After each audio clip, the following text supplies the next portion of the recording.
Hey guys, in this video we're going to talk about the introductory concepts to the unit atomic structure and periodicity.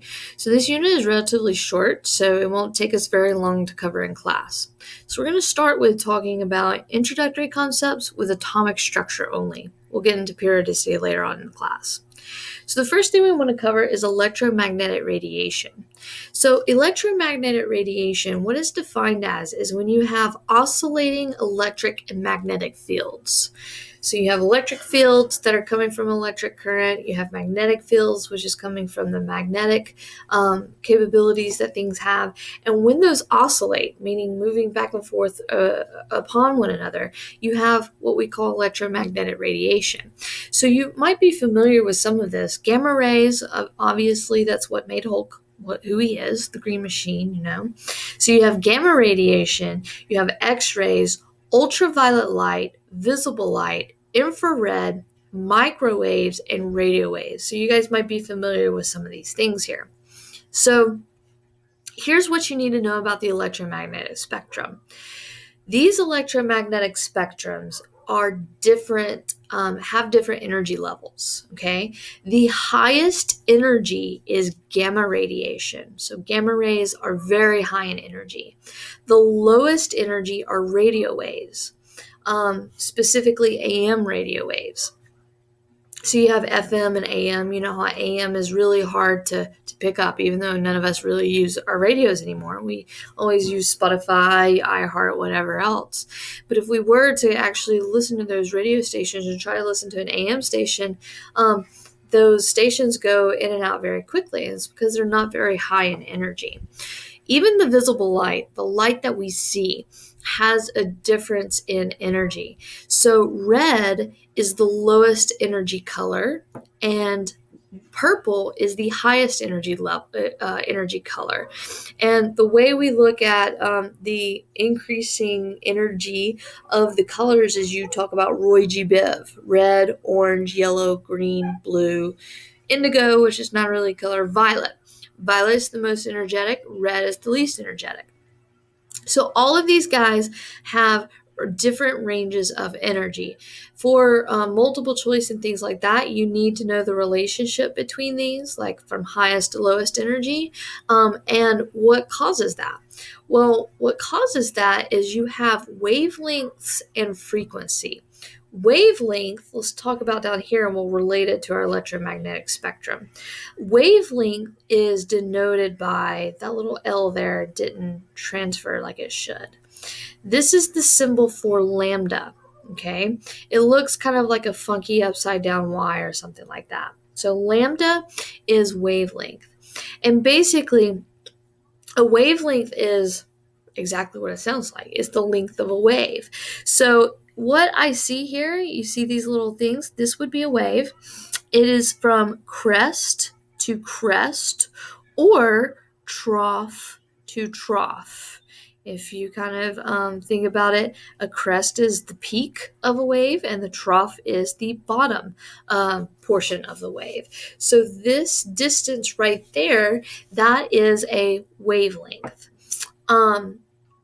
When we measure wavelength, it is in meters. However, these things are very, very small, so we usually measure them in something called nanometers. So you do need to know, when you're doing your math, how to convert between meters and nanometers. All right, so here's your conversion factor. Nano means 10 to the negative 9th.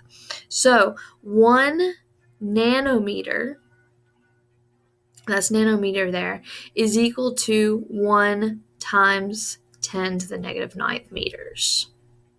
So that's your conversion factor. You definitely need to know this for this unit. Okay, you're going to be working with nanometers a lot for the math portion. So wavelength, all of these guys, you see, like this is the wavelength for gamma.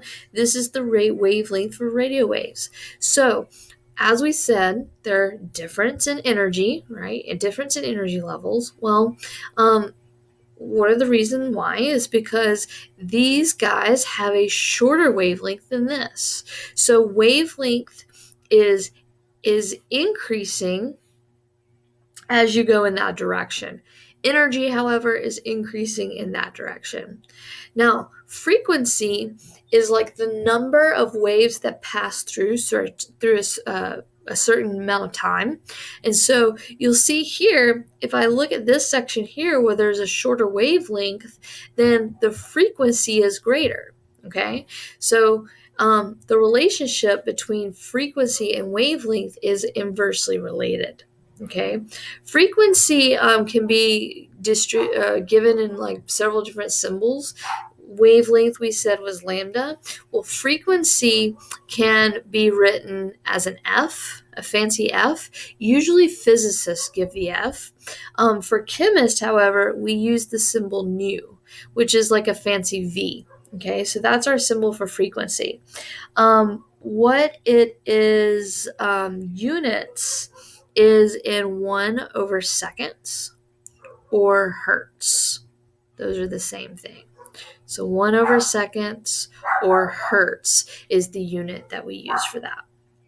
Now, this last thing of the properties of the electromagnetic waves or electromagnetic radiation is speed. Speed.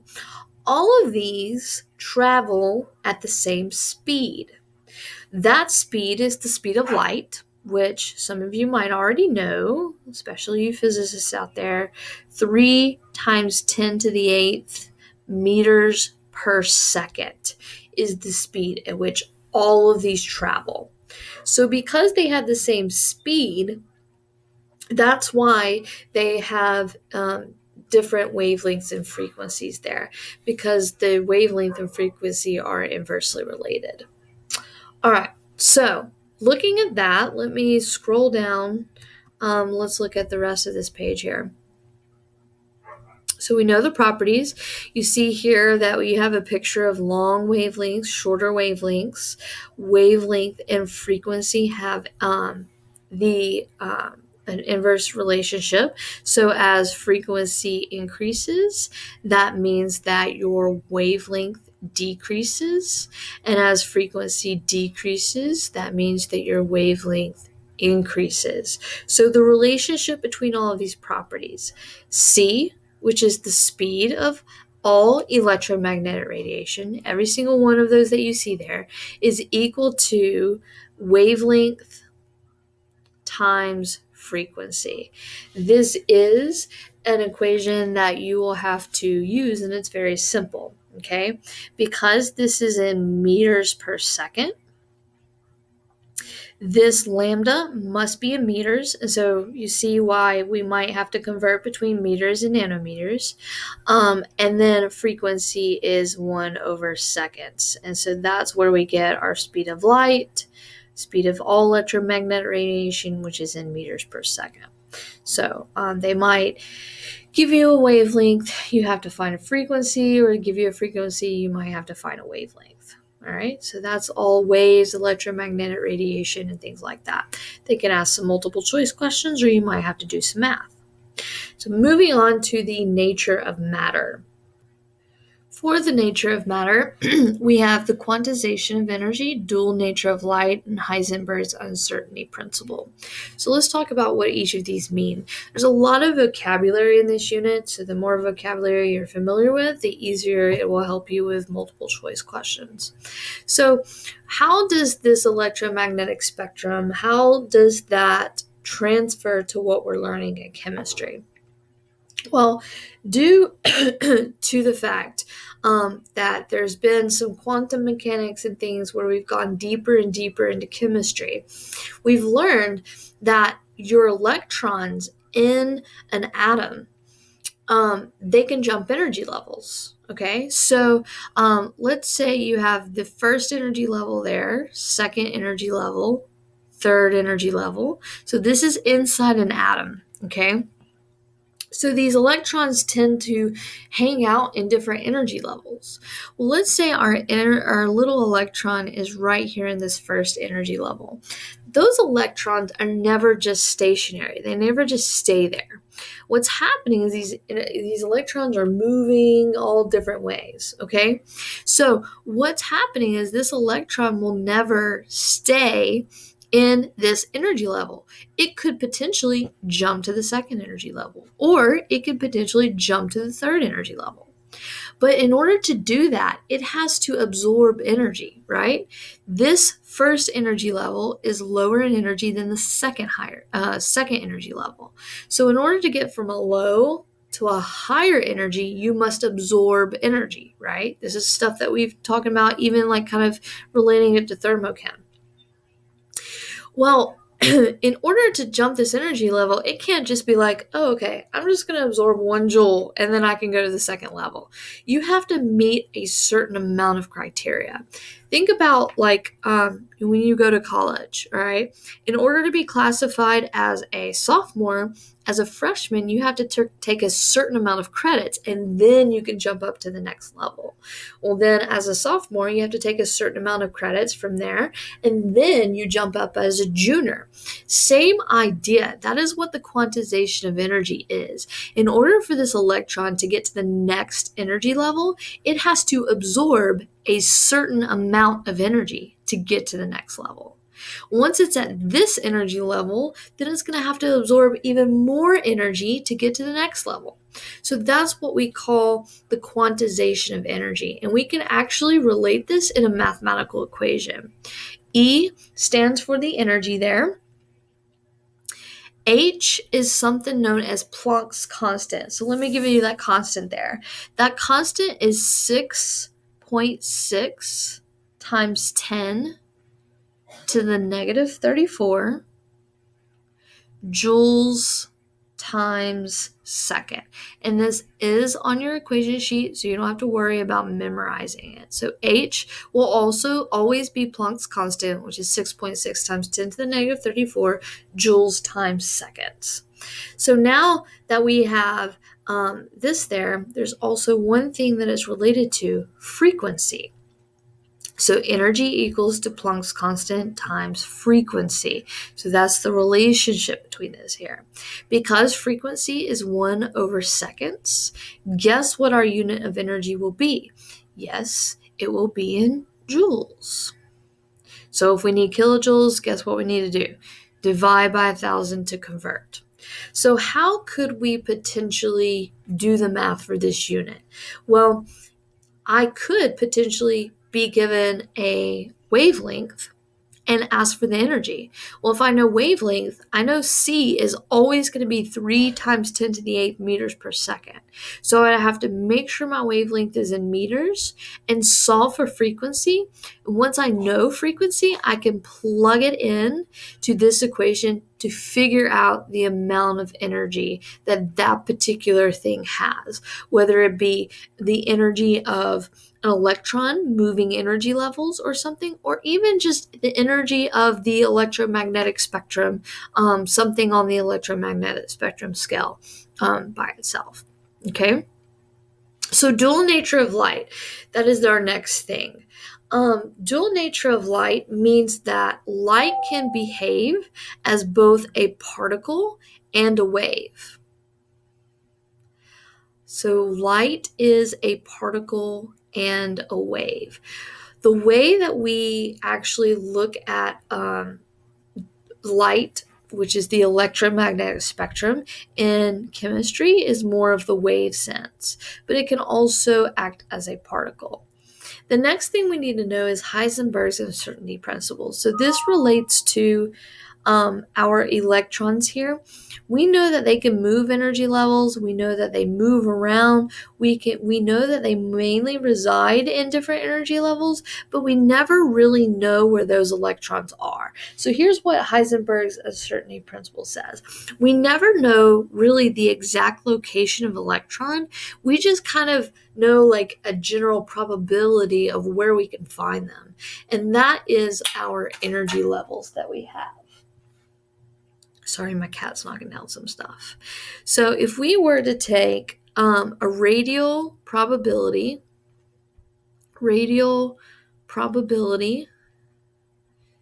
that's what that says, radial probability versus distance from nucleus,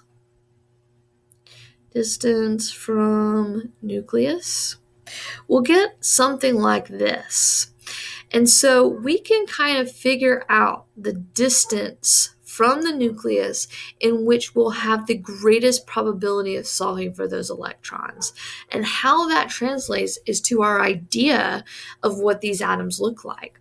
So we have different energy levels. So this would be a peak in this little area, this first energy level, the distance from the nucleus. Maybe we'll have another one here. So another distance, so that would be this second energy level here. And then maybe we'll have a third one where we'll have another energy level there. So we can get some data from radial probability versus distance, and that gives us the idea that these electrons reside in different energy levels. In order for these electrons to move energy levels, energy must be quantized. So that means that there has to be a certain amount of energy absorbed in order to jump to the next level. Now we're moving on to atomic spectra. So this is kind of feeding off what we were just talking about. Energy must be quantized in order for electrons to jump. So this is what we call an atomic spectra for a hydrogen atom. And so this is showing information about what's happening when these electrons are jumping energy levels. So let's say again we have an electron that's in this first energy level. We call that n equals 1. And you see that right here on this thing, okay? So what do we say has to happen in order for the electron to jump an energy level? Well, in order to go to a higher energy level, so for the electron to go to a higher energy level, you must do what with energy? You must absorb energy. How does this relate to thermo? Well, if you have to absorb energy, that is an endothermic positive delta H process. So for this electron to go from here to here, it must absorb a certain amount of energy. Now here's the deal. When this electron absorbs energy and it now jumps to this second energy level, it's not going to stay there. It's not going to just chill and say, okay, I'm done. I'm tired. I went to the higher energy level. I'm there. Instead, it's always going to go back to its lower energy level, and we call that to its ground state. All right, when it goes back to the lowest energy level, we call the lowest energy level right here the ground state. So when it goes back down, now the electron is going to a lower energy level. Well, if it's going to a lower energy level, what is it doing with its energy? Well, that energy has to go somewhere, right? It's at a high energy now. It's going to a lower energy level. So in order to get down here, I've got to take away some energy, right? So that means that it releases some energy. And when that electron releases energy, we call that an exothermic process, which we give a negative delta H value. So what's happening when this electron, all right, let me do this in green. This electron right here is now going back to its ground state. It's now going back to a lower energy level. What's going to happen is it's going to release some energy. And when it releases energy, it's going to release it in the form of a photon. A photon is a particle of light. Remember how we said that light can behave as both particles and waves. So a photon is called a particle of light.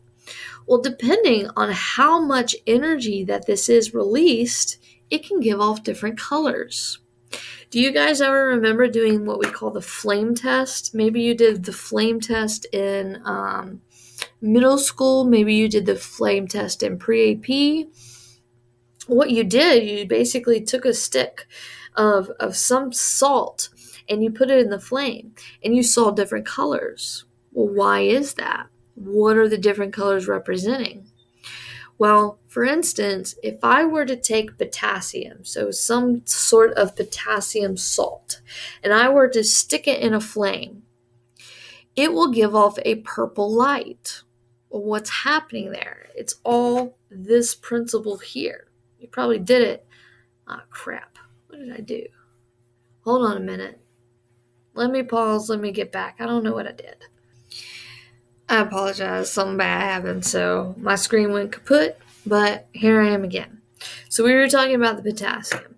So in the potassium, I take it, I heat it up, all right? What's happening as I'm heating it up, what am I doing with energy? I'm putting energy into the potassium, right? So when I'm putting energy into the potassium, what it's doing is that electron is getting what we call excited.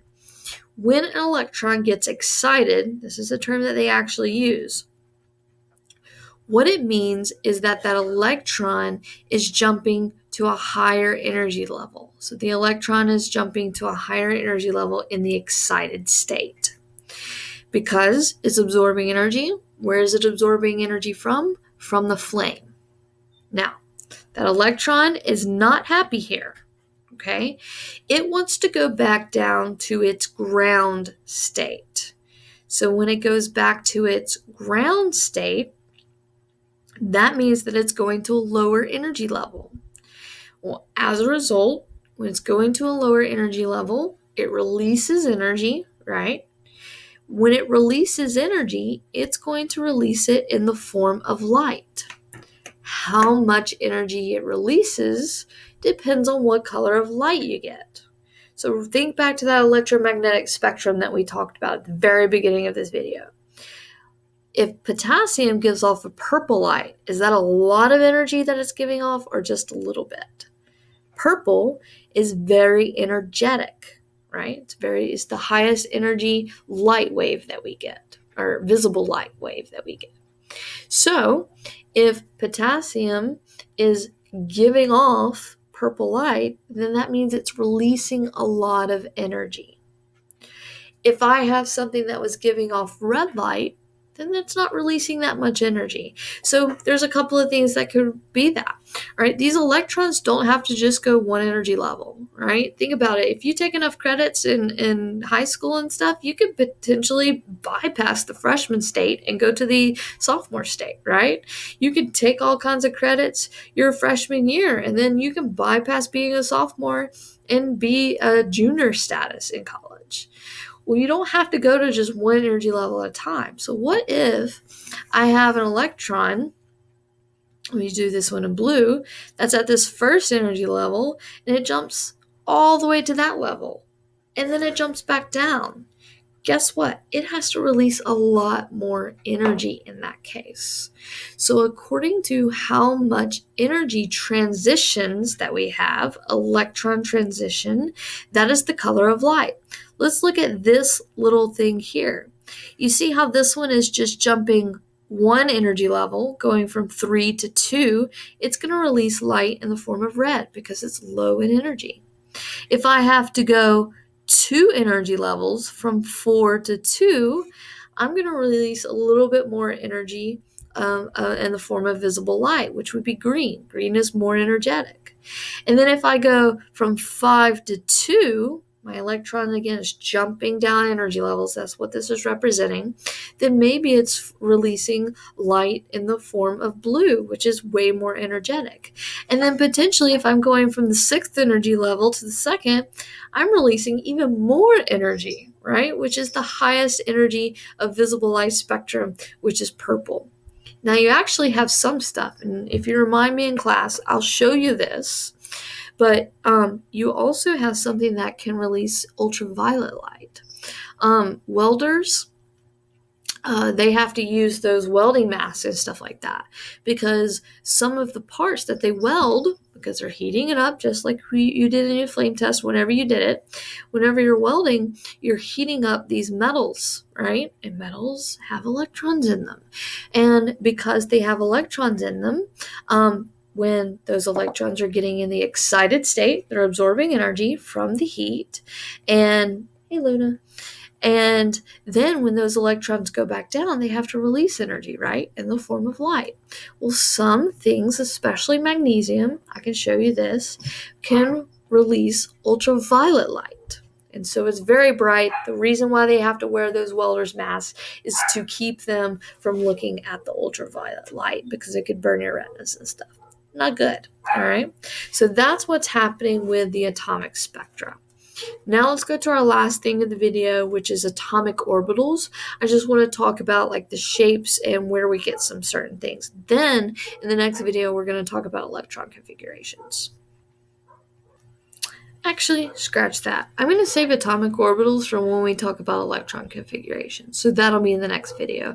I think it'll flow a lot better in that next video because it's more related to your electron configurations than what we're talking about here. So those are some introductory notes. That's really all the math that you saw earlier, and a lot of conceptual things that can show up on multiple choice as well. So the next video will be electron configurations, and hope you have a great night.